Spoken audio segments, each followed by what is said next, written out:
Hi friends, kitchen queen ಚಾನೆಲ್ಗೆ ಸ್ವಾಗತ.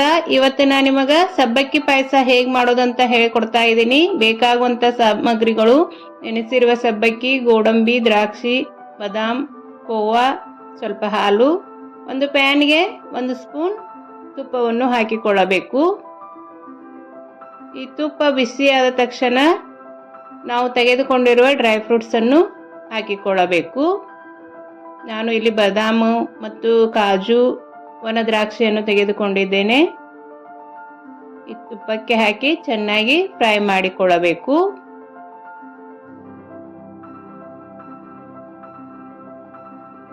ಮೊದಲಿಗೆ ಬಾದಾಮ್ ಮತ್ತು ಕಾಜು ಅಷ್ಟೇ ಹಾಕಿ ಫ್ರೈ ಮಾಡಿಕೊಳ್ಳಬೇಕು. ಅದು ಸ್ವಲ್ಪ ಕಲರ್ ಚೇಂಜ್ ಆದ ತಕ್ಷಣ ಒಣ ದ್ರಾಕ್ಷಿಯನ್ನು ಹಾಕಿಕೊಳ್ಳಬೇಕು. ಈಗ ಒಣ ದ್ರಾಕ್ಷಿ ಹಾಕಿಕೊಳ್ತಾ ಇದ್ದೇನೆ. ಗೋಲ್ಡನ್ ಬ್ರೌನ್ ಕಲರ್ ಬರೋವರೆಗೂ ಫ್ರೈ ಮಾಡಿಕೊಳ್ಳಬೇಕು.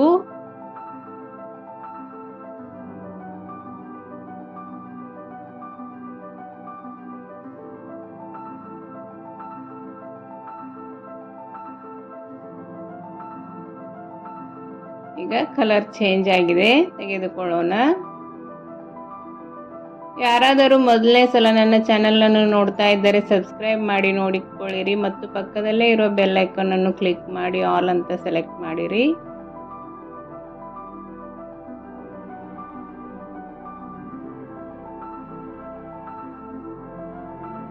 ಈಗ ಸಾಬುದಾನಿಯನ್ನು ಹಾಕಿಕೊಳ್ಳೋಣ. ಸಾಬುದಾನಿ ಹಾಕಿ ಸ್ವಲ್ಪ ತುಪ್ಪದ ಜೊತೆ ಮಿಕ್ಸ್ ಮಾಡಿಕೊಳ್ಳಬೇಕು. ಇಲ್ಲಿ ನಾನು 1 ಕಪ್ನಷ್ಟು ಸಾಬುದಾನಿ ತೆಗೆದುಕೊಂಡಿದ್ದೇನೆ. ಇದು 1 ಗಂಟೆ ಮುಂಚೆನೇ ನೆನೆಸಿಟ್ಟರೆ ಸಾಕು ಸಾಬುದಾನಿ. ಈಗ ನಾನು ಅರ್ಧ ಲೀಟರ್ನಷ್ಟು ಇದಕ್ಕೆ ಹಾಲನ್ನು ಹಾಕಿಕೊಳ್ತಾ ಇದ್ದೇನೆ. ನವರಾತ್ರಿ ಉಪವಾಸಕ್ಕೆ ಇದು ಪರ್ಫೆಕ್ಟ್ ಆದ ರೆಸಿಪಿ. ಒಂದು ಸಲ ಟ್ರೈ ಮಾಡಿ ಹೇಗೆ ಬಂತು ಅಂತ ನನಗೆ ಕಮೆಂಟ್ ಮಾಡಿರಿ. ಇಲ್ಲಿ ನಾನು ಅರ್ಧ ಕಪ್ಗಿಂತಲೂ ಸ್ವಲ್ಪ ಕಡಿಮೆನೇ ಶುಗರ್ ಹಾಕಿಕೊಳ್ತಾ ಇದ್ದೇನೆ. 1 ಕಪ್ ಸಾಬುದಾನಿಗೆ ಅರ್ಧ ಲೀಟರ್ ಹಾಲು, ಅರ್ಧ ಕಪ್ಗಿಂತಲೂ ಸ್ವಲ್ಪ ಕಡಿಮೆ ಶುಗರ್ ಹಾಕಿಕೊಳ್ಳಬೇಕು. ನಾನು ಇಲ್ಲಿ ಕೋವಾ ಹಾಕುವುದರಿಂದ ಅರ್ಧ ಕಪ್ಗಿಂತಲೂ ಕಡಿಮೆ ಶುಗರ್ ತೆಗೆದುಕೊಂಡಿದ್ದೇನೆ. ಇದು ಸ್ವೀಟ್ ಕೋವಾ ಇದೆ. 100 ಗ್ರಾಮ್ನಷ್ಟು ಕೋವಾ ಹಾಕಿಕೊಳ್ತಾ ಇದ್ದೇನೆ. ನೀವು ಕೋವಾ ಹಾಕದೇ ಇದ್ದರೂ ನಡೆಯುತ್ತದೆ. ಕೋವಾ ಹಾಕದೇ ಇದ್ದರೆ ಅರ್ಧ ಕಪ್ ಶುಗರ್ ಹಾಕಿಕೊಳ್ಳಬೇಕು. ಇದನ್ನು ಚೆನ್ನಾಗಿ ಮಿಕ್ಸ್ ಮಾಡಿಕೊಳ್ಳಬೇಕು.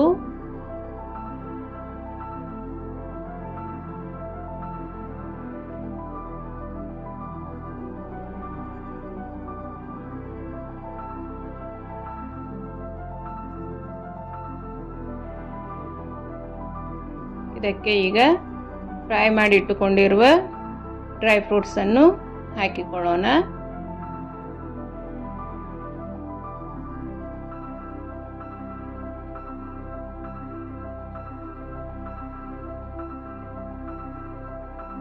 ಈಗ ಇದಕ್ಕೆ ನಾನು 1 ಚಿಟಿಕೆ ಫುಡ್ ಕಲರ್ ಅನ್ನು ಹಾಲಿನಲ್ಲಿ ಮಿಕ್ಸ್ ಮಾಡಿ ಹಾಕಿಕೊಂಡಿದ್ದೇನೆ. ಕೇಸರಿ ಇದ್ದರೆ ಕೇಸರಿನೂ ಹಾಕಿಕೊಳ್ಳಬಹುದು.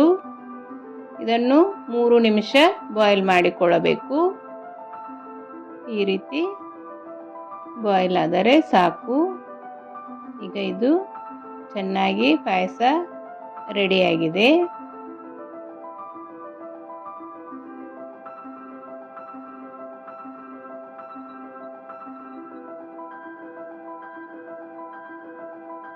ಈಗ ಗ್ಯಾಸ್ ಆಫ್ ಮಾಡಿಕೊಳ್ಳೋಣ.